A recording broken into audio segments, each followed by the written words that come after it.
Church के पीछे एक शानदार बंगले में कोई कमी नहीं थी।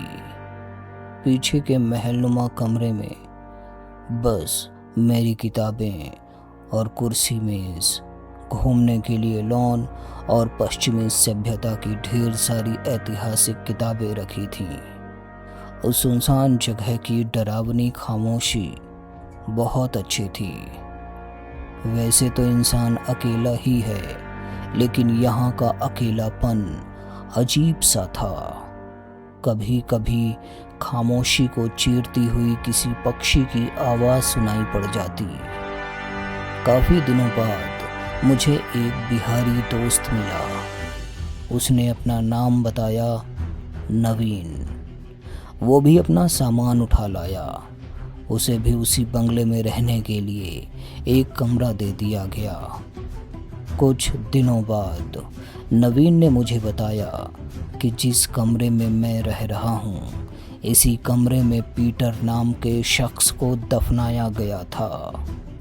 पीटर, जो कि चर्च का पादरी था, 10 साल पहले इसी बंगले के कमरे में दफना दिया गया था और उसकी कब्र इसी कमरे के नीचे बनी हुई है। ये बात उसे चर्च के पादरी से पता चली। मैंने कहा, घबराओ मत, मज़े से रहो। लेकिन एक सुबह एक महिला ने बंगले की डोरबेल बजाई। आप यहीं रहते हैं? हाँ, ओह, मैं भी यहीं पहले रहा करती थी। मैं स्कूल में टीचर हूँ। अच्छा, आइए। मैंने चेयर दी। बहुत देर तक वो बंगले को निहारती रही। शायद आप बहुत दिनों बाद आई हैं यहाँ पे। हाँ, बहुत साल हो गए। हम लोग इस बंगले में 10 साल तक रहे। उसकी ये बात सुनने के बाद मैं निश्चिंत हो गया कि कोई डर नहीं है। फिर वो कुछ परेशान और माथे पर अजीब सी शिकन लिए बताने लगी। बड़े बुरे दिन हम लोगों ने बिताए। वो कैसे रात को कई अजीब घटनाएं होती थी। एक दिन मेरा बेटा साइकिल बाहर खड़ी करके आया। कुछ देर बाद देखा तो वहाँ वो है ही नहीं। मैंने सोचा कोई उठा ले गया होगा, लेकिन जब बाथरूम में घुसी तो साइकिल वहीं खड़ी थी। ये सब बातें वो बता ही रही थी कि उसकी आंखों से झरझर आंसू बहने लगे। अरे, आप रोने क्यों लगी? थोड़ा शांत होने के बाद उसने हिचकियां लेते हुए बताया, पीटर की वजह से मैंने अपना बेटा खो दिया। पीटर कौन? वही जिसकी कब्र इस बंगले के चौथे कमरे में है। ये सुनकर मैं तो बेहोश ही होने वाला था। मेरी कुछ देर तक आवाज़ ही नहीं निकली और उसी कमरे में नवीन रह रहा है। अच्छा, तो क्या कोई भूत प्रेत की छाया है?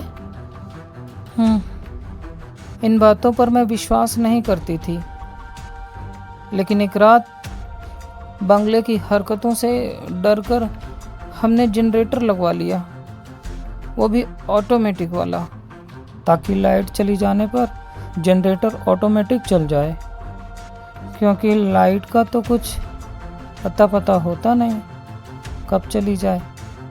एक रात हम लोगों के यहाँ पार्टी थी। बेटे के दुख ने हमें तोड़ दिया था। जिंदगी को आसान बनाने के लिए ये सब किया। पार्टी खत्म हो चुकी थी, सब जा चुके थे। हम लोग सोने ही जा रहे थे कि लाइट चली गई। लेकिन जनरेटर तो ऑटोमेटिक था, फिर वो चला नहीं। हाँ, मैंने उसी समय मैकेनिक को बुलवाया। उसने चेक किया तो कहा कि ओह मैडम, आपका तार किसी ने काट दिया था। मेरा दिल जोर जोर से धड़कने लगा। खैर, वो तार जोड़कर चला गया। बंगले में घुसी तो अपने कमरे में देखा कि पीटर मेरे पति को छत से चिपका फंदे से लटकाए था। कोहराम मच गया, क्योंकि मेरे पति इस दुनिया से जा चुके थे। इतना कहकर वो फूट फूट कर रोने लगी। भय की लकीर मेरे पूरे शरीर में मंडराने लगी।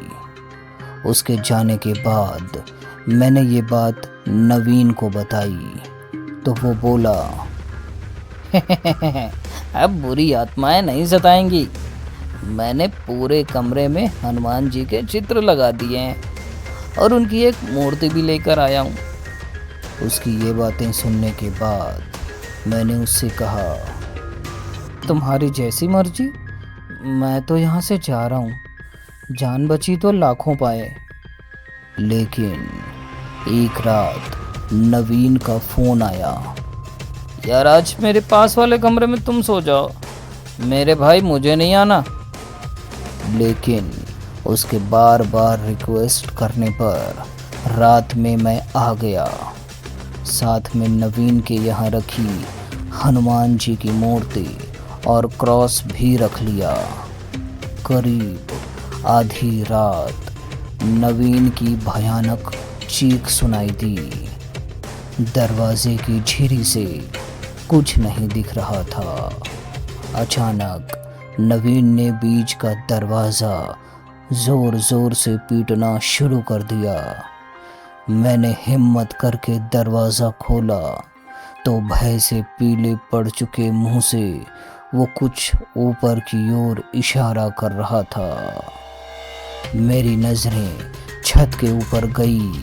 दीवार की छत को चीरती हुई दो आंखें झांक रही थी। मैंने बजरंग बली का नाम लिया और तुरंत दोनों लोग बंगला खाली करके निकल गए। मैंने नवीन से कहा, दूसरा कमरा ले लेते हैं, अब यहाँ रहना ठीक नहीं। बात तो तुम्हारी सही है, लेकिन सिर्फ बेरोजगार इंसान को छत चाहिए, तो बिना पैसों के कौन घर किराए पर दे देगा। पूरे शहर में बस यही एक जगह है जहाँ बिना पैसों के रह सकते हैं। मजबूर इंसान को जान से ज़्यादा सिर छुपाने की चिंता होती है। आखिर दोबारा हम लोग बंगले में आ गए। उसकी ये बातें सुनने के बाद आखिर दोबारा हम लोग बंगले में आ गए। नींद आंखों से कोसों दूर थी। नवीन अपने कमरे में चला गया। आज हम साथ ही थे। कोई घंटा भर बाद कब्र में हरकत हुई और एक बिना सिर वाला भूत अट्टहास करने लगा। यही था पीटर का भूत। मैंने बजरंग बली की मूर्ति और क्रॉस हाथ में पकड़ लिया। नवीन की गलती थी। वो कमरे से बाहर निकलकर मैदान में दौड़ने लगा। मैं भी कमरे से बाहर निकल गया। बजरंग बली की मूर्ति से वो भूत मेरे पास भी नहीं फटक पाया। लेकिन मैदान में भयानक अंधेरे में भूत ने अपनी चमड़ी रहित हाथ से नवीन का गला पकड़ लिया।